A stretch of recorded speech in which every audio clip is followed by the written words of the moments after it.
যদিও অ্যালব্রাইট অনেক ভেবেচিন্তে প্ল্যানিং করেছিল, কিন্তু সে এক জায়গায় ভুল করে ফেলেছিল।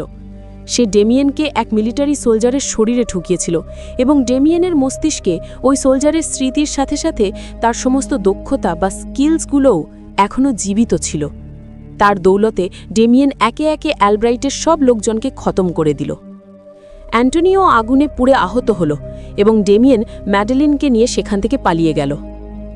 ম্যাডেলিন ডেমিয়েনকে এখনও তার স্বামী মার্ক ভাবছিল। সে তার ওপর রাগ দেখিয়ে জিজ্ঞেস করতে লাগল যে তাদের ওপর আক্রমণকারীরা কারা ছিল এবং সে এতদিন কোথায় ছিল। ডেমিয়েন তাকে সব সত্যিটা জানাতে চাইছিল, যে তার স্বামী মারা গেছে, কিন্তু এটা সঠিক সময় ছিল না। এখন সে কেবল ম্যাডেলিন এবং তার মেয়ের সুরক্ষার কথা ভাবছিল। তাই সে মিথ্যে বলল যে সে ওই লোকেদের সাথে টাকার বিনিময়ে কোনো ডিল করেছিল যাতে মেয়ের চিকিৎসা করাতে পারে, কিন্তু সে ওই ডিল পূরণ করতে পারেনি, তাই ওই লোকেরা তার পেছনে পড়েছে। সে ম্যাডেলিনকে বলল যে তাদের তাড়াতাড়ি কোথাও লুকাতে হবে। এটা শুনে ম্যাডেলিন শান্ত হল। এরপর তারা দুজনে সোজা ম্যাডেলিনের মেয়ে অ্যানার স্কুলে পৌঁছাল।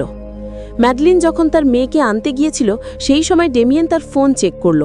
তাতে একটা ভিডিও ছিল ম্যাডেলিনের মেয়ের জন্মদিনের। ডেমিয়েন দেখল মার্ক তার মেয়ে অ্যানাকে কতটা ভালোবাসত এবং অ্যানাও তার বাবাকে নিজের হিরো মনে করত। তাদের দেখে ডেমিয়েনের মন ভরে এলো, তার নিজের ওপর ঘৃণা হতে লাগল। তার কারণে একটা সাজানো পরিবার শেষ হয়ে গেছে। ইতিমধ্যে ম্যাডেলিন তার মেয়ে অ্যানাকে নিয়ে এলো। অ্যানাও ডেমিয়েনকে নিজের বাবা মনে করে খুশিতে তার বুকে ঝাঁপিয়ে পড়ল। ডেমিয়েন আবেগপ্রবণ হয়ে গেল। তার নিজের মেয়ে ক্লেয়ারের কথা মনে পড়ে গেল। সে ঠিক করল যে সে যে কোনো মূল্যে তাদের রক্ষা করবে। সে তাদের নিয়ে লুকানোর জন্য একটা মোটেলে এলো। ডেমিয়েন এখন খুব চিন্তিত। সে বাঁচার কোনো পথ দেখতে পাচ্ছিল না। ম্যাডেলিন আর অ্যানা তার সাথে কথা বলতে চাইছিল, কিন্তু তার ভয় ছিল যে কথা বললে তারা তার আসল সত্যিটা জেনে যাবে।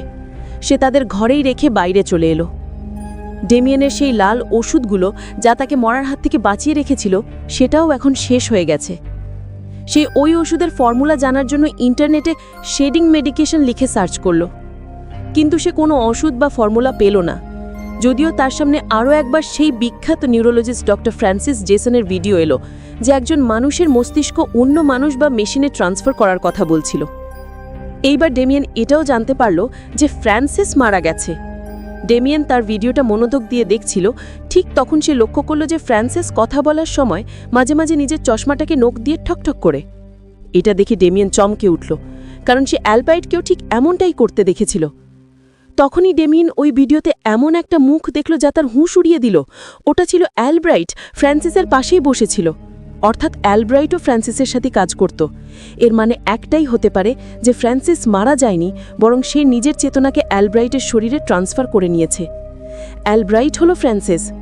সে তার ব্যাপারে আরও তথ্য বের করল। সে জানতে পারল যে ফ্রান্সিসের স্ত্রী এখনও বেঁচে আছে এবং এক নার্সিং হোমে তার চিকিৎসা চলছে। ডেমিয়েনের মাথায় এলো যে সে ফ্রান্সিসের স্ত্রীর মাধ্যমে ফ্রান্সিসের কাছ থেকে নিজের ওষুধ আদায় করতে পারে। সে পরের দিন সকালেই ম্যাডেলিন আর অ্যানাকে নিয়ে নিউ অরলিন্সের উদ্দেশ্যে রওনা হলো এবং সোজা সেই নার্সিংহোমে পৌঁছালো যেখানে ফ্রান্সিসের স্ত্রীর চিকিৎসা চলছিল। ম্যাডেলিন আর অ্যানাকে গাড়িতেই রেখে সে ওই মহিলার ঘরে এলো, এই আশায় যে হয়তো সে ওই লাল ওষুধগুলো পাবে। কিন্তু সেখানে এসেছে জানতে পারল যে ফ্রান্সিসের স্ত্রী একজন মানসিক রোগী। ডেমিয়েন তার কাছ থেকে কোনো তথ্য পেল না। সে বুঝতে পারল যে সোজা আঙুলে ঘি উঠবে না, তাই সে আঙুল বাঁকালো। সে বন্দুকের নলে নার্সিংহোমের স্টাফদের দিয়ে ফ্রান্সিসকে ফোন করিয়ে সেখানে ডেকে পাঠালো। ফ্রান্সিস তার স্ত্রীকে ভীষণ ভালোবাসত। সে চিন্তিত হয়ে যেই না তার স্ত্রীর ঘরে ঢুকল, ডেমিয়েন তার ওপর বন্দুক তাক করল। ডেমিয়েন তাকে হুমকি দিয়ে বলল যে তার ওষুধ চাই, সেটা অনেকগুলো। ওষুধ পেলেই সে চুপচাপ এখান থেকে চলে যাবে। কিন্তু ফ্রান্সিস তাকে কথার জালে জড়াতে লাগল। বলল ডেমিয়েনকে সে ওই লাল ওষুধের ব্যাপারে অর্ধেক কথা বলেছিল। আসলে ওই ওষুধগুলো ডেমিয়েনকে মরার হাত থেকে বাঁচাচ্ছিল না, বরং তার শরীরের আসল মালিক অর্থাৎ মার্কের চেতনাকে মুছে ফেলছিল। যদি ডেমিয়েন 1 বছর ধরে ওই ওষুধ খেতে থাকে, তাহলে তার ভেতরে লুকিয়ে থাকা মার্কের চেতনা, মার্কের স্মৃতি, মার্কের মিলিটারি স্কিলস সব কিছু মরে যাবে এবং ওই শরীরটা চিরকালের জন্য ডেমিয়েনের হয়ে যাবে। কিন্তু যদি ডেমিয়েন মাত্র 1 সপ্তাহ ওষুধ খাওয়া